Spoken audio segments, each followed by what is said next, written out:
Enjoy your hits. Très bonne soirée sur Need Radio, 19h passé de 58 minutes. J'espère que vous avez passé une très très bonne semaine. On est en direct jusqu'à 21h avec Alex Good. On va parler M6 ce soir. Bienvenue, c'est le Talk. Need Radio. Need Radio. Et bonsoir monsieur Alex Good. Bonsoir. Comment vas-tu? Je vais bien, je suis malade à crever. Hein, mais bah c'est ça de faire la météo aussi. Des microbes à tout le monde autour, mais voilà. Bon, merci d'avoir accepté notre invitation. Oui, mais c'était avec joie, c'est pas très loin en plus, hein.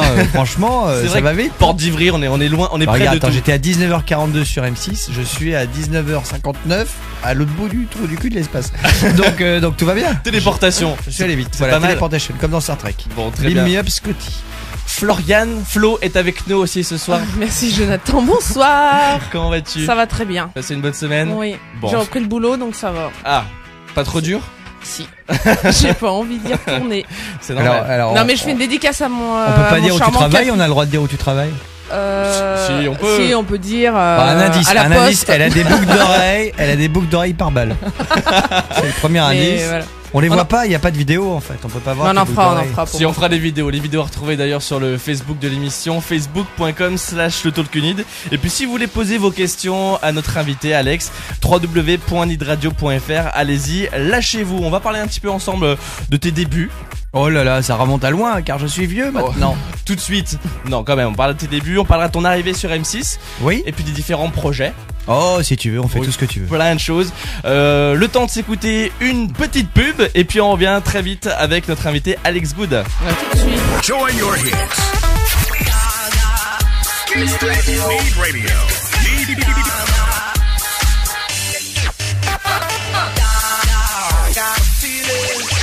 Enjoy your hits.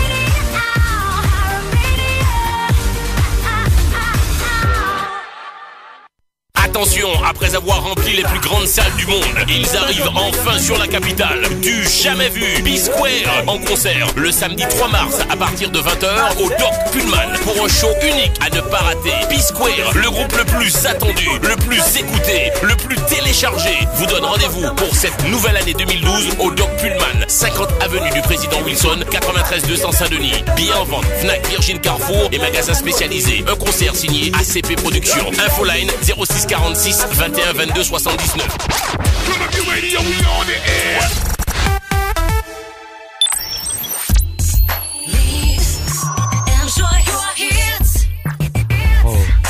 Enjoy your hits. Ça c'est bon. Et de retour sur Need Radio, Alex qui parle sur les jingles. C'est pas comme à la télé, il faut attendre. Parce qu'on m'entendait là. On t'entendait, oui. Ah mais je suis désolé. Ah mais non, mais alors, le micro est coupé. Excusez-moi mesdames et messieurs, je suis confus, mais c'est juste ça me faisait rire. Enjoy your hits. Oui, Ok. oui, c'est notre générique. Mais c'est bien, mais magnifique, c'est bien. hein. Ah Oui, non, mais c'est a- très bien. On Très, aime très les bien. hits, on est enjoy sur les hits. C'est bien. C'est bien. Bon, avant de parler donc de ton arrivée sur M6, on va revenir en arrière, bien en arrière. En ce temps-là, Oui. j'avais 20 ans. C'est le temps. Et donc tout jeune passionné par le foot. Ah, tout petit, oui. Ouais. Enfin, mais même pas d'ailleurs, parce que j'étais surtout passionné par les jeux vidéo, les super-héros quand j'étais petit. Et le foot, je suis venu assez tard, en fait, ça m'est venu à 10 ans. Il y avait un jeu qui s'appelait Kick-Off à l'époque. Je détestais le foot avant, et je me suis mis au foot grâce à ça. Et j'ai très vite fait beaucoup de foot, puisque j'en faisais 25 heures par semaine, tu vois, jusqu'à ce que j'ai 18 ans, donc Ah oui. ça fait beaucoup. Une C'était vraiment volon- un travail à plein temps. Une volonté d'être pro. Ah bah oui, c'est ce que je Ouais. voulais faire, ouais, bien sûr, ouais, c'est vraiment ce que j'avais envie de faire de ma vie, jusqu'à ce que je me pète le genou, ce qui était un petit peu dommageable. Ah, ouais. Et que là tes parents te disent bah écoute, tu vas peut-être être un petit peu plus sérieux, t'as mis tes études et pas attendre, parce qu'à l'époque on mettait 1 an à être réparé, alors que maintenant en 2 mois ils Ouais. reviennent, les ligaments, c'est plus rien, tac tac tac, tout va bien. Un petit peu.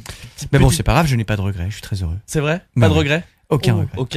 Et puis j'ai fait C'est du une belle foot sur carrière à M6, donc côté, tu vois, je oui. faisais un petit Oui, peu. justement. J'ai bouclé la boucle. Ça t'a fait revenir sur le terrain. Ça t'a Ah bah, plu j'ai cette pleuré, expérience. c'était horrible. À ce point-là. Parce qu'en plus, Thierry Roland s'était occupé de moi un petit peu à l'époque. Ouais. C'est lui qui m'avait envoyé chez Guiraud à Auxerre quand j'étais plus jeune. Il m'avait vachement aidé.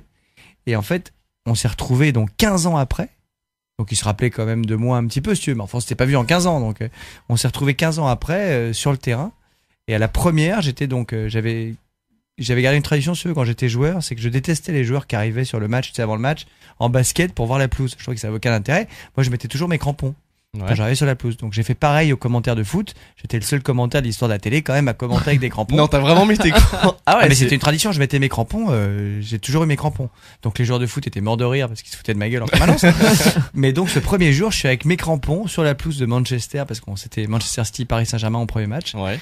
Et en fait, je pleurais en me disant voilà, ça y est, c'est horrible parce que tu as toute la nostalgie de ce que je voulais faire de ma vie que j'avais un peu raté quand même et je me retrouvais 15 ans après sur le terrain avec Paris qui est en plus un des clubs que je supporte beaucoup, voilà, je me trouvais là et je chialais et ils me disent à ce moment-là antenne à toi dans 3 secondes 2 1 0 et si tu regardes bien bon les images j'ai fait exprès de les effacer de la terre entière mais si tu regardes bien c'était le tu sais c'est le truc qu'on fait un petit peu avant l'émission en fait c'est le teaser qu'on Pour fait lancer avant pour lancer voilà, le en match. direct.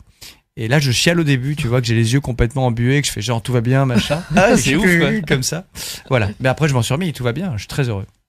C'est bien. Ouais, Ouais. c'est pas mal, mais Mais non, c'est bien. quand même fort que Ouais, quelques années après, t'as autant d'émotions. Bah oui, parce que tu sais, quand t'as bossé, resté... j'ai quand même fait 7 ans, 25 heures par semaine, hein, donc. T'es à quel poste? Gardien de but. Gardien. À l'époque, Ouh. on avait le droit d'avoir des gardiens qui étaient un peu nains, un peu petits et tout ça. Maintenant, ça a changé de génération, tu vois, parce que je te parle de des temps, grands. ça fait 18 ans, ça, quand même. Donc, à l'époque, t'avais encore des Tory, des Olmeta, des trucs comme ça qui étaient pas très très grands.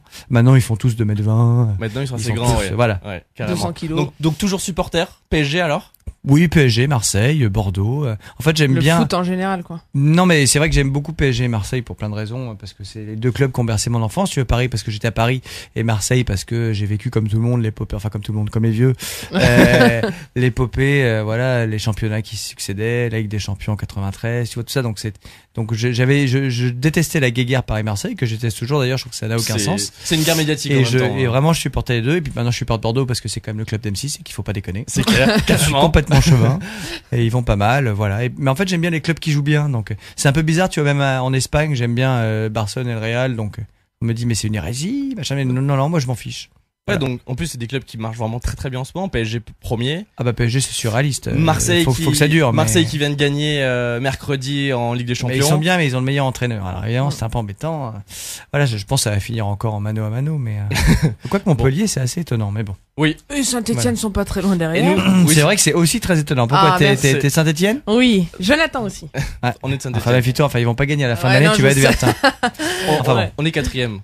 Ouais, on est bien. Ah, Ils toi ont gagné. aussi, toi aussi. Eh Ils oui. ont gagné Bah 4-2 là, et ça, j'ai vu. Ils ont et- gagné 4-2, ils ont Ma gagné maman qui me 4-0 l'a la dit. semaine dernière. Oui, mais enfin contre chaud, hein, faut pas être relatif. Oui, mais ils ont, Alors, enchaînons.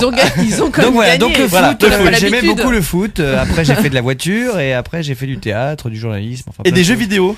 Beaucoup de jeux vidéo, Tu mais dis- j'ai fait encore des jeux vidéo. Tu sais, si on regarde dans mon sac qui est là, Il y a c'est encore vrai des que jeux genre- vidéo. bah j'ai ma 3DS, ma PlayStation Vita. Parce que j'allais dire quelle Ah, console, la iPad. Vita, quelle déjà. console en ce moment Vita le plus. Non mais toutes les consoles moi Toutes tu sais, Ah ouais.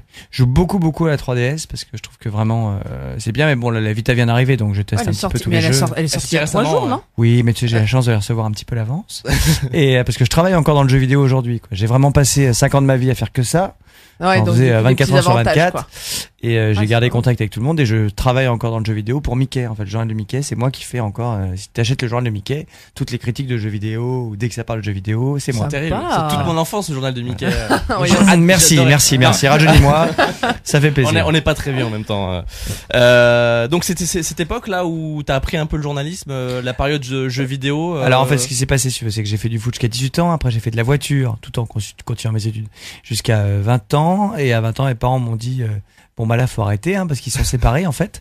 Et la voiture en France, si t'as pas de l'argent derrière, tu peux pas faire de courses de voiture tous les week-ends. Je faisais de la Formule Renault à l'époque. Et donc il a bien fallu que je travaille. Tout ce que je savais faire à l'époque, c'était écrire des bêtises. Hein, ça j'ai gardé. Écrire des bêtises, jouer aux jeux vidéo.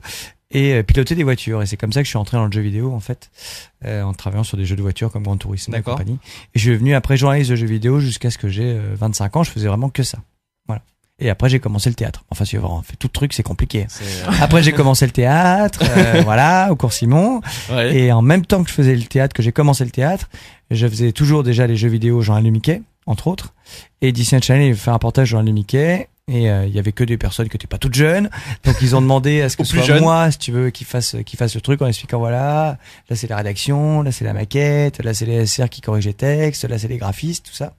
Et le PDG de Disney Channel a vu le reportage et il a dit mais c'est qui ce con? Faudrait le prendre en animateur. Et une semaine après j'étais animateur sur Disney, voilà. Donc gros coup Donc, de tu vois, chance.